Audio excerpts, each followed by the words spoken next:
In this video, we'll be installing SaxStudio GelPads in the palm keys of this Alpine Alto. I believe every saxophonist can learn how to do their own pad work, and if you're curious about trying, start with the palm keys. They're small and are held closed with springs, so leveling them for a perfect seal is actually very easy. We'll start by removing the keys. Unscrew the rod until you hear a soft click, then putting a slight pressure on the middle to compensate for the spring, remove the rod using your fingers or the smooth pliers. Once the old pad is off, it's always a good idea to dry fit the new pad with the key on the horn, putting the pad in the pad cup with no adhesive. This will give you a visual of how much adhesive you want to use to end up with a level seal. In this case, the F and E flat keys are sealing well with no adhesive, so we'll use just enough to secure them. The D is slightly open, so we'll use a bit more glue to help even it out. With the key off the horn, add some adhesive, place the pad in the cup, and rotate it to distribute the adhesive and remove any air pockets. For the F and E flat keys, we're using just a drop or so of glue. For the D key, we'll use a bit more. After this, you can let it cool for a minute or two.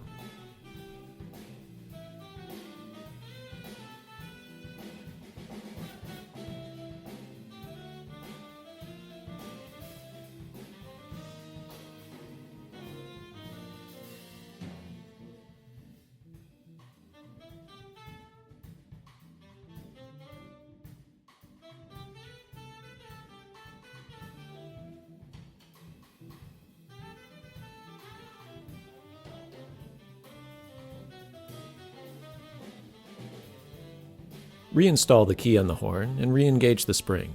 If needed, add a drop or two of key oil on the rod before inserting it.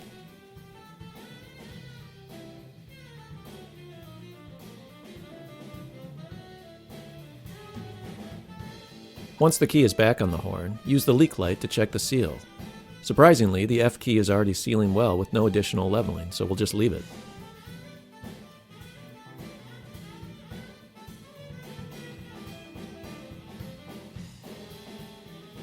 The E flat pad had some initial leakage on one side, and you can see the D was pretty far off from level. To level these pads, heat the pad cup slowly until the adhesive melts and the pad levels itself. After this, let it cool to room temperature. Chances are this is all you'll need to do for these keys. When the key is back to room temperature, check again with the leak light, opening very slightly. If all went well, you should see a thin, even opening all the way around the pad, and no light when the key is released. If it's still uneven, just heat again slowly and follow the same steps. If any bits of cork need to be replaced, clean the key's surface of old cork and adhesive.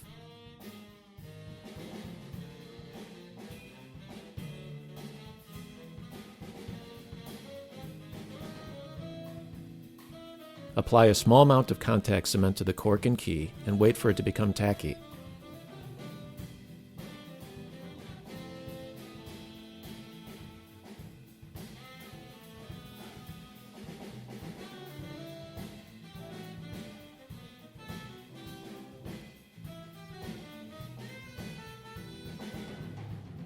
Techniques here vary, but I'll typically cut off slightly more from the cork sheet than I'll need.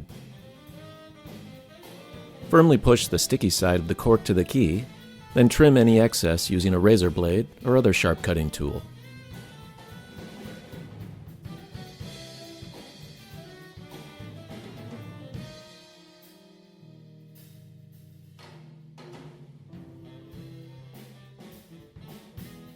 At this point, we can put the key back on the horn, and we should be good to go.